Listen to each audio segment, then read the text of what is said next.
Good afternoon. We are afternoon. Good afternoon. Good afternoon, everybody. My name's Mike Ferguson, conference chair, Big Data London. So thank you all for coming to this session to talk about data to outcome journeys in a no-code and ML world. Let me introduce our panel. So first I'd like to introduce SABAHE MRIZAG. SABAHE is Director of BI and Data at Masthaven Bank. She's got a strong background in BI and data management, has responsibility for strategizing, designing, and building a new data warehouse for various banking functions, and has established a brand image for the data function and transformed that data space within her organization. Prior to that, she was head of BI. Now she has BI and data at Masthaven Bank.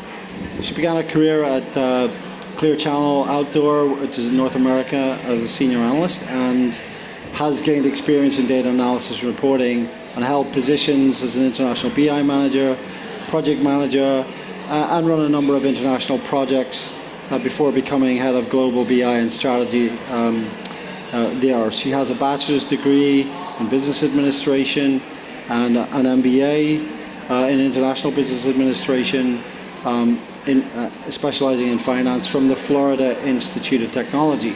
So welcome, SABAHE. Secondly, I'd like to introduce Max Khan. Max, say hi, Max. Senior Vice President of Analytics Products and Data Platform for Elsevier. Max manages a globally distributed cross-functional team of around about 400 people for global data and analytics business to help researchers and universities and governments and companies improve their overall research outcomes. He brought new data products to market, discovering new opportunities, and defined and embedded an operating model and established end-to-end value chains in ML and scaled the platform across the business. He's mentored a lot of top talent and holds a master's degree in natural sciences from the University of Cambridge here in the UK, and is a graduate of the Chartered Institute of Management Consultants. Welcome. Thirdly, Barry Green. Welcome, Barry. Barry is Chief Data Officer of Willis Towers Watson, is a highly accomplished professional in forward-thinking digital and data leader for over 38 years, with a primary focus on financial services. He's got experience as an account management, lending, chief operating officer role, and for over a decade now has been in a chief data officer role, and is a co-author of the Data Means business book, which I think is on sale at the bookstall, actually. Yes, I think here at the show with Jason Foster. He holds a degree in finance from Massey University in New Zealand, and an executive MBA as well, offered jointly by the London School of Economics and New York Stern. Okay, and last but not least, we have Ryan Gates. Ryan is VP of Sales at Gather, as an experienced sales executive for 25 years, building high-performing teams, leveraging value-add and consultative selling methodologies. He's got 19 years previously at Appian, of course, that's process management vendor, very big in process integration space, and helping the company build out its sales right across the globe, directing the expansion primarily in Europe, but has recently also led the go-to-market at Radar, building a sales function on a high-growth startup there. He has experience in entrepreneurial and dynamic work environments, and a deep technical background and expertise in creating and maintaining competitive business. All right, so welcome everybody. Let's have a kind of look at them. The title of this session is really Data to Outcome Journeys. And I'd like to kind of jump in on that right away and sort of say, well, like, how would you define a data to outcome journey within your organization? You know, what kinds of data to outcome journeys are you undertaking here? Anybody? Barry? Yeah, so I'm working for a startup at the moment, and what we're doing is we're using business capabilities for the product. So we're understanding what the product needs, and then we're building MVPs for each of those data services that support the business outcome, and then building them to scale though. So that's kind of, everything's driven by product. So everything I do is driven by product. That's how we're doing it. Okay. So we have a global business, and we serve a number of customers and research funders who are allocating billions of dollars of funding, universities globally, and researchers. And each of those stakeholders uses insights to make decisions. And we actually create those insights to inform those decisions. And so we always think about the customer we're serving, the kinds of insights we want to provide, and then we work back to the data that we need to create. So we do a lot of acquisition of data sets across the world. We link those data sets using machine learning models. But all of that is secondary to figuring out what the customer need that we're solving is. So that's how we build the steel thread, Mike. I like that idea. From the customer to the data. Rather than working forwards, you're working backwards. Working backwards. It's our motto. So you spend a lot of time focused on your customers effectively to understand what their needs are. Exactly. Okay. So, but I mean, obviously, business outcomes are often associated with business strategy, and so I guess my question then is, with regards to this, how important do you see business strategy alignment of these kinds of initiatives in order to really deliver on, let's say, high priority business outcomes? Because it strikes me, well, what would a business outcome be if it wasn't linked to business strategy? I mean, do you think strategy alignment is absolutely critical success factor? I would say it's critical to get support of the right people in the organization, right? So there's a lot of initiatives that get started, but if they're not aligned at the top level, then it's not going to get the sponsorship and the credibility as really the backing across the organization to be successful. So Max, I think, hit it right in the head when it's working backwards. It's like thinking about what are we trying to achieve, not just putting data in a data warehouse for data warehouse sake, but working towards that outcome. But if that outcome isn't aligned with really the senior level objectives, you're not going to get, it's not just about the sponsorship and funding of the project, it's the ownership and the accountability and the awareness to support all of the things that need to go and manage those outcomes. So it's not just the data engineers kind of creating and building applications, it's all of the supporting things that go through to realize that goal. What are the people that need access to data? What are they going to do with that information? If you can get that and work towards a goal that actually is aligned with really key drivers that have been set as a business strategy, then you're going to get the right people in play and actually have something that can be successful working back. But without that, you're kind of going off and potentially doing science experiments and trying out different things, but not actually doing anything. It's a bit Field of Dreams, like build it in there. And there's a lot of those thoughts and ideas that just wither on the vine. But like what I find in my analyst work is a lot of I mean, some companies are quite protective of what their business strategy is at an executive level. I mean, there's clearly, depends on the culture within the organization. I can think of one large airline with a very flamboyant CEO that puts his strategy all over the internet so every employee can see it, right? But that's a very different culture there. But how important do you think that the teams building all of this stuff are aware of what the outcomes that they're trying to contribute to, that they're aware of it versus working blind? Is that important, do you think? I think the business strategy, first of all, is really, really important, because if you don't know where you're going, you're just going to be zigzagging. That's first thing. And you won't be able to make the decisions either the highest level, medium level, lowest level. And it goes back to, again, you need to make sure your data engineers are aware of it, your gatekeepers are aware of it, your operational layers is aware of it, not just only your C-levels. And that needs to be cascaded properly. Because if you have a cost lens perspective, you need to focus on certain cost elements within the data. If it's sales-driven, you need to do the same thing. And also from a reporting perspective, data quality perspective, you just need to get that. And that's where the team building here is really important, because as you know the strategy, you know what team skill sets you need, what team complementary items do you need who you need to get, so that everyone is on the same journey. It's really, really key. Everything is about the people. Yeah. Yep. Barry. And just kind of building on what was being said about the customer. So while our short-term goals are all about building out the product and understanding operationally how we make it efficient, we're also thinking about the future because we know what our strategy is to basically understand everything the customer's doing on the front of the marketplace, so we can start to then improve the product, we can start to understand how customers are using the product. And so you can't just build for tomorrow, for today, you've got to also have build for tomorrow as well, because some of these things take time, and having that strategy or that strategic view allows you to kind of do that. All right, well, what about, I mean, obviously on the title of the session we have no code here, right? So are we saying now that these data to outcome journeys are all doable with no code? It's just a drag and drop thing, or what are we saying? I mean, generative AI now, you can just write text, go generate you everything, is that what we're saying?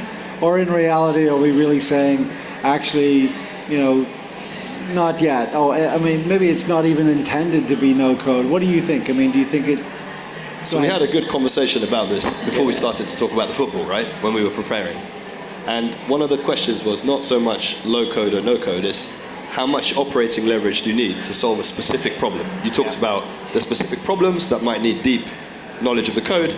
You talked about actually there are users who need to be trained but don't want to get into the coding, right? Yeah. And I think that's kind of the view we converged on. So it's not so much low code, no code, but actually if you think about the value chain of data, so for example where we sit, we create entities. We create entities around people, organizations, topics, countries. We apply entity resolution. We apply a lot of data cleaning to create those entities. We don't expect our customers to do that. But when our customers consume the data, they may be using other tools that allow them to do more descriptive stats or actually visualizations. So again, I think part of the no-code, low-code is really what are you solving for? And where are you in the value chain of getting the most value out of the So data? what we're saying here is, yeah, code can be there, but maybe it's built by, you know, a data scientist or whatever.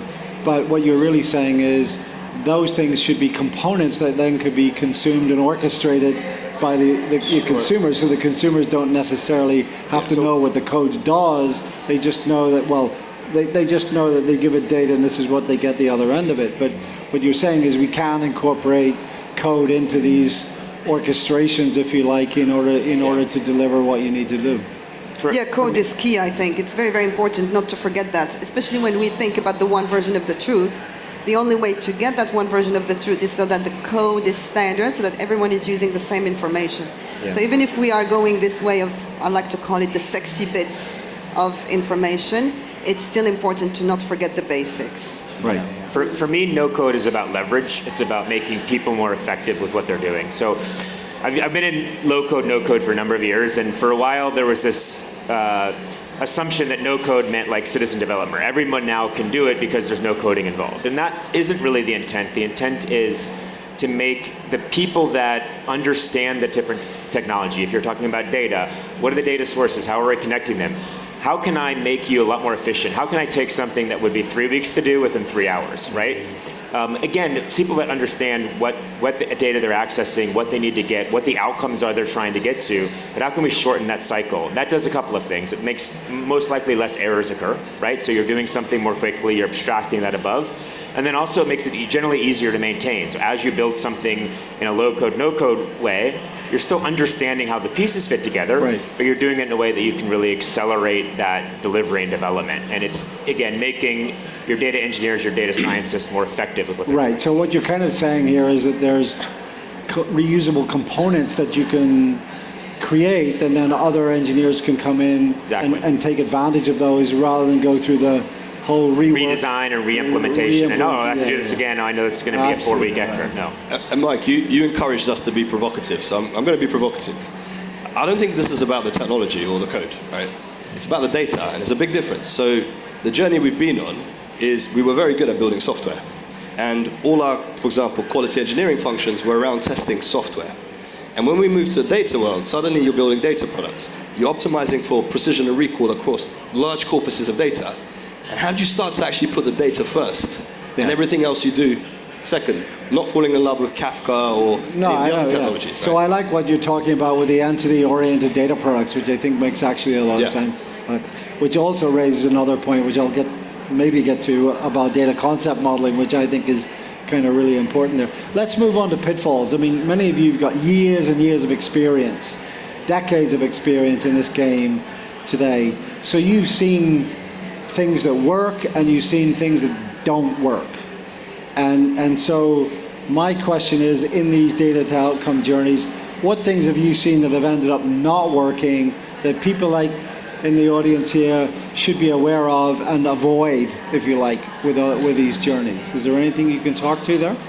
All right. Yeah, for me, it's the one we talk about all the time where... It's the what, sorry? Technology run with a project and don't engage the business, or you don't have cross-functional teams building data products and services. That's a recipe for disaster. And if you focus only on the technology, you're missing the business outcome. And I see that happen a lot still today. It's insane. Yeah, I mean, back to what Max said, it's about outcomes. It's about involving all the people, right? From a data problem, data engineers and scientists may think they understand the problem, but without involving early the people that are actually manipulating and using the data, and like what's the purpose of us going through this exercise if it's not to achieve something or deliver some objective for the company? And if we work towards that and understand it, it sounds obvious, but there's many instances where that just isn't the case, where it's, I think we understand the problem, let me go through and I know this is the new technology, if I put everything into this data warehouse, I know everything is going to be fine. No, if it's not done in the concept of actually what you want to achieve as an organization, and again, going back to strategy, then you're not going to really accomplish anything. But I think what you're saying is that, we have to be business focused, not technology focused. But don't you find that you're seeing more business people who are more IT savvy than IT people are business savvy? I mean, would you say that, or would you say that that's evening out a bit more now? No, so I think data people are the bridge between technology people and business people. They should be the bridge. So I kind of describe a CDO as being a conduit between those people. I just think you need to get the right people in the room and give them enough time to contribute because everyone needs a bit of education, the IT people, the business people. You can't just expect to throw everyone in a room and solve a problem. You've got to give it that, you've got to mentor that kind of relationship, I think. I think one of the key pitfalls is definitely going big bang as well, trying to do everything all at once, trying to go from, and also getting sold so much by the end goal as opposed to going back to basics, getting the right people in the room, and not forgetting all the people who would be the quiet people in the organization, who would know the data at its lowest level so you can make it successful. That's really, really important, because without them, you wouldn't know what you need to achieve. The technology doesn't matter. You can choose the right technology if you know what you're trying to achieve, really. But Big Bang is one of the biggest pitfalls. Okay. Right, can I build on what Sabahe was saying, because it's really important. So exactly what you said, get the people in the room. So in our company, we've got very successful functions: technology, data science, architecture, operations, product. And actually getting them together in one room sounds easy and aligned around a common goal. But I've got colleagues, Wibke in the audience who did the data products. We've got scars on our soul from trying to bring the different functions together. Right? And this idea of, so in our market, the core insights are around people, organizations, topics. So we actually built cross-functional domain teams around these entities that are fully end-to-end responsible for these entities. And then the technologist has to respect the person from operations, because they're really good at support optimization. The product manager has to respect the data scientist. And building that mutual respect and alignment around the common goals and the clarity of the roles at scale of 400 people is a painful journey. And it's really hard. So I'd happily leave our strategy on a slide somewhere on the tube and see someone execute it. Because the stuff we're talking about is the hard stuff to get right, to get these insights for our customers that are valuable. But I like the idea that you bring cross-functional teams around data entities. I mean, I think that makes people very aware of what specific data entities Can I add one more thing on that note? This is where it's really important to complement the skill sets. Okay. Yeah, exactly. All right, so let's, given the amount of time we've got left, one other quick question on pitfalls. I mean, we've seen machine learning, data science, almost running in parallel with data warehousing and BI, and not much in the way of crossover. But I mean, what would you say are the pitfalls if you're trying to bring those two worlds together? Because a lot of companies now do want to bring those two worlds together so that I can see future-oriented forecasting and things like that in BI reports and stuff like that. I mean, how have you, what would you say are the pitfalls in that? I mean, not the success factors, but the pitfalls. I mean, what do you see of the dangers here about not, achieving success with that, integration of these analytical workloads? I think the danger is not to bring them together, that's for sure. Bringing them together just makes sense because then you're singing from the same tune. The best analogy I can give is Formula One, for instance. You're at the pit stop. There are quite a few people who change that tire. If they're not all in sync, that car will not win the points that they need to win, for instance. And for me, it's the same in data. It needs to be under the same umbrella, end to end. And it's a mistake to leave the data science on their own, because then again, going back to that team gelling, that team complementary sets, everyone is working towards the same goal. It won't work if it's separate. I think it gets more complicated, especially with the change release regimes and the paperwork and all the bureaucracy that goes with it. Okay. What about challenges then? I mean, not just the pitfalls to avoid. I mean, I opened this session yesterday, and one of the first few slides when I opened the show yesterday was a barrier to adoption which has plagued data analytics for years, and that was data culture. And even though this year there was a slight improvement, for the last 5 years it's been over 90% of companies saying data culture is the killer every time to getting adoption. And only this year it dropped to 80%, but still 80% of companies saying this is a massive issue. How big an issue do you see data culture with respect to, inhibiting success here? Just culture in general though, right? So you can have a culture in your finance department that's different to a culture in your technology department. So culture's not one thing in an organization. And so I think you've got to understand broadly how your organisation operates and kind of the norms and stuff, but you've also got to, if you're dealing with finance or you're dealing with different groups, you've got to understand their culture as well. And so it's really about trying to embed data into that culture and kind of make sure that it works for them. Culture doesn't change overnight. It's even harder than getting people in a room. Peter Drucker said, culture eats strategy for breakfast, right? Yeah. I mean, so... it's a big issue. But I think what you're saying, though, is that if you're going to get data adopted, you have to talk about it in a business context rather than an IT context. Yes. Yeah. Right. Mm-hmm. Okay. Max, would you culturally, some of the principles we have, building on what Barry said. So we've got this idea of having people who are hungry, humble, and smart. I think humility goes a long way, to Saba's point, in understanding where you're coming from and actually aligning towards goals. And then this idea of prioritizing clarity over certainty. It's very easy not to know what it looks like in 3 years, but actually you can make some choices now, and strategy is also about choices. And then also wearing the enterprise hat. So, sometimes someone will come along from a function and say, well, the business wants this, or the business wants that. Well, last time I looked, you were all part of the business. Operations was part of the business, technology is part of the business, data science is part of the business, architecture, product is part of the business. So wearing the enterprise hat and coming to the table with the enterprise hat first and the functional hat second is a really, really important cultural shift that has to happen. That we're really, and I think there are enablers like trainings and data academies that we're trying to do at different levels. But there's some fundamental behavioral mindset things that need to shift in order to make this work. And we're really trying to foster that in our organization. Well, let me ask you about another challenge then. I mean, what we're seeing is data getting increasingly spread out. It's in software as a service applications now, which means it's in potentially multiple data centers of the different app vendors. It's in multiple data stores on multiple clouds. It's on premises in multiple data stores, and it's streaming in off of the edge. And so most companies are now dealing with a distributed data landscape. I mean, how much would you say that data complexity is a challenge? Because here we've got executives going, move it, deliver faster, and yet the data is spreading out and getting more and more complex to find. Yeah. So how would you say that that's a really significant challenge? I agree. I think it's even more than that. As if you look at not just where data is, like is it in my data centers, is it in cloud, is it in different clouds, is it in fully SaaS, but it's also how individual applications have expanded. They want to kind of take, each application wants to be the one that runs the entire organization. So you look at so much new, I feel like, duplication of data, where customer data, yes, it's always been in different sources, but now each application wants to almost own everything about a customer. And so there isn't really any way a large, any size organization can run on one piece of software.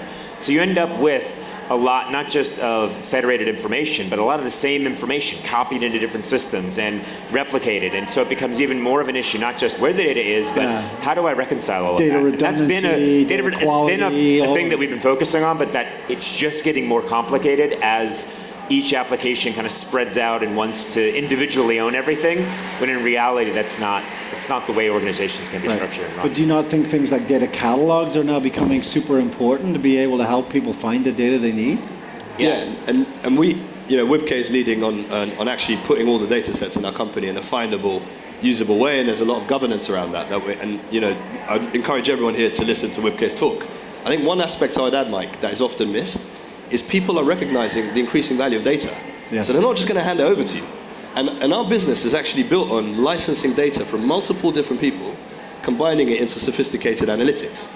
Right. So how you actually create enough value in the value exchange that says, you know what, we'll exchange, you give me your data, I'll add value to it, I might give you some value back, and I'll add value to it to my end customers. And how you manage the licensing and the chain of rights around data is increasingly important. This goes beyond just managing the data within your organization. Sure. And this is really quite a challenge. Yeah. Okay. This is exactly why the business strategy matters so much. Exactly. Because when we know what the strategy is, then the objectives, we know if we have to focus on the sales data or the finance data, and then it can help with this big problem. Do I need to consume all that data everywhere, or actually can I just consume 20% of it? So what you're kind of saying is, for this particular outcome, what data is relevant. Precisely. And what, so like with everything that's irrelevant, please sit down. Just wait. And Mike, it's not just what's relevant, because each data, when you look at the fields, for example, one of our records has 180 fields, and we used 50 of those for displaying the data, and we used 26 of those for linking the data. So actually having a deep understanding of what are display use cases, what are the linking use cases, what distribution of metadata fields do you need to enable each of those credibly in a way that meets the need and creates value for the business? This is not a simple problem. So what Saba said is quite tricky to do when you think end to end in terms of the value of the data. Absolutely. But just quickly, I think metadata is becoming more important too, right? Because you can add so much more context to data. One single piece of data can have multiple contexts. So managing and having a metadata strategy is super important as well, I think. Yeah. All right. Well, we've only got a few minutes left, but let's switch to solutions then. I mean, we've talked about pitfalls. We've talked about the challenges, and we could have talked about a lot of other challenges. But given all your experience, what would you say is the kind of solutions to overcome these pitfalls and challenges, that we've been speaking about, in order to try and accelerate these journeys? I mean, what is it that is really critical success factor stuff here that you're seeing? Yeah. So our CEO, very great CEO, Kumsal, she actually shared with us the reason she kicked off the data journey, building a data platform. She said a mentor asked her, what would you regret in 3 years not having started now? And she said, oh my goodness, I need to build a data platform. Because you go through the painful journey, but you'll just go through the same journey in 3 years. So I think senior leadership support for the journey, because it's not a 1 week journey, is critical. But in a way, outcomes, that's important then, because senior leadership are often accountable for these outcomes, and so therefore, if they're accountable, they want to be able to see outcome-driven results because you're helping them achieve their goals, right? Yeah. I think from our side, what Saba said earlier around iterative, right? So not doing everything, not boiling the ocean from the get-go, but doing it in stages. That's where when we've worked with customers that are really successful, it's understanding that it is a journey, that you want to have a goal and an outcome, we want to get to this space, but you cannot design and expect to implement and have everything perfect from what you think today where you're going to be in 3 years. And so creating an architecture, using technology, using a platform that allows you to expand and grow and connect systems, understand that the systems you're going to connect to in 6 months and 2 years are going to be a lot more than what you have today, and that is okay, and just creating an environment and architecture which is about looking at it more as a journey that you're going through and expanding the access to data. You're not trying to give access to every single thing, and it's not only a success if every single system is now integrated in the first release. And thinking about it more as iterative and expansion of data is super important, and that's how we work with customers. But what about a softer area of success here? Let me ask you about organization, because what we've heard, you know, we went centralized, and then data mesh turned up here and went crazy last year, and everybody goes, oh, let's just, you know, it's all domain specific. Let's have citizen developers do everything, right? And so, you know, it's like go distributed, right? You know, so surely organization has an important part to play in success here. I mean, what would you say? You know, is it centralized? Is it distributed? Is it federated, which you're overlooking and trying to coordinate? What is it? We went, actually, before the data mesh came along, we actually started to build domain-specific teams around specific entities. So we already went for a distributed model. The way we solved the citizen problem, which is, you know, you have your data platform, which is distributed. Then you have solutions that are using the data to serve customers. And what you rarely find is unicorns, people that understand the business domain and the customer domain and the data in depth. So we came up with this concept called two in the box, where someone from the domain partners with someone from the solution, and they're jointly responsible for solving a customer problem. So they make all the trade-offs around, do I serve this region first versus this region? Do I serve this segment versus this segment? Because in data products, 90% of the data is not the app that gets sold and the customer see, it's the data. So you can't make trade-offs at the application level. You have to make trade-offs at the whole value chain level.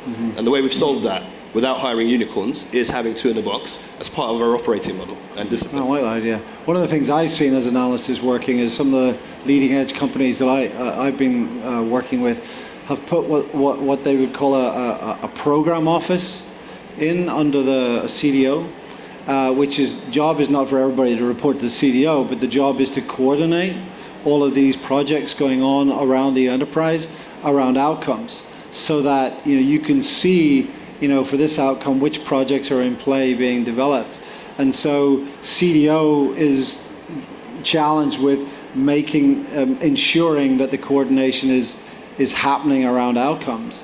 And then it's almost like the program office is holding a massive Kanban chart for the whole organization. It's going to kind of say, and I've seen that work really effectively. And in a way, it's a kind of a federated thing, because it's sitting over the top of these multiple teams. And they've also pushed expertise into the teams in order to drive up a skill set. So I think forget about the hype and do what's right for your organisation, because for me, there's no silver bullet. You talked about culture, so depending on where the culture is, depending on maturity and where you are, you've got to basically put that solution in for your organisation at that point in time. Okay. All right. I think that's all we've got time for, so I'd just like to ask you to put your hands together for the panel. Thank you very much indeed. Thank you. And thank you all for coming. Thank you.